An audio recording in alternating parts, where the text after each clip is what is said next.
Ұлттық қолжазба мен сирек кітаптар орталығының қоры түркмен халқының әдебиеті мен мәдениетінің жарқын өкілі Мақтымқұлы Фрагидің өлеңдер жинағының қазақ тіліндегі аударма кітабымен толықты. Жинақты отандық ақын Дүйсенбек Қанатбаев аударған. Осыған орай Астанада ақын ойшыл Мақтымқұлының 300 жылдығына арналған шығармашылық кеш өтті. Бұл мерейтойды ЮНЕСКО 2024-2025 жылдардағы атаулы даталар қатарына кіргізгенін атап өткен жөн. Оған елордалық зиялы қауым өкілдері, студенттер, Орта Азия, Әзірбайжан және Испанияның дипломатиялық өкілдік басшылары қатысты. Түркменстан елшісі Батыр Реджебовтың айтуынша, Мақтымқұлы мерейтойы Біріккен ұлттар ұйымы білім, ғылым және мәдениет мәселелері жөніндегі бөлімінің бастамасымен аталып өтуде. Мәселен, жақында Астанада Түркменстанның Қазақстандағы мәдениет күндері аясында ағынның ескерткіші ашылады деп күтілуде. Өз кезегінде қазан айында еліміздің Түркменстандағы мәдениет күндері өткізіледі. Оның аясында Ашхабадта Абай Құнанбайұлына ескерткіш қойылады. Сондай-ақ Түркменстан астанасында шығармашылық көрме, қазақ киносының күндері мен отандық әншілердің және шығармашылық ұжымдардың қатысуымен концерттік бағдарлама ұсыну жоспарлануда.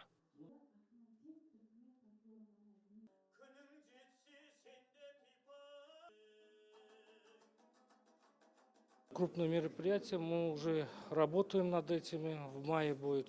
Әрі шаралар өткізуді жоспарлап отырмыз, ол үшін тиісті жұмысты бастап жатырмыз. Оған барлық елдердің мәдениет министрлері шақырылады. Бұл да Мақтымқұлының 300 жылдығына орайластырылады. Жоғары деңгейдегі шаралар көп болады деп жоспарлап отырмыз. Түркменстан мен Қазақстан бауырлас ел болғандықтан ұқсас тұстарымыз өте көп. Біздердің Мақтымқұлы мен Абай секілді әлемге әйгілі ақындарымыз бар. Это Мақтымқұлы Фраги, туркменский поэт, также Абай Кунанбайұлы, казахский поэт. Казахско-туркменские культурные связи имеют очень глубокую и богатую историю.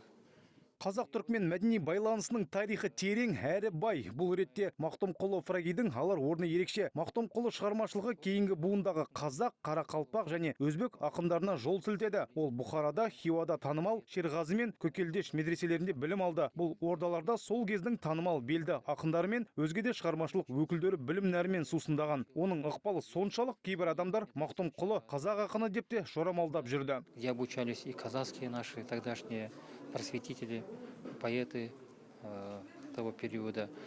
И все знали творчество Мақтымқұлы и учились у него. Вот. И с тех пор даже некоторые казахи воспринимают Мақтымқұлы как казахского поэта.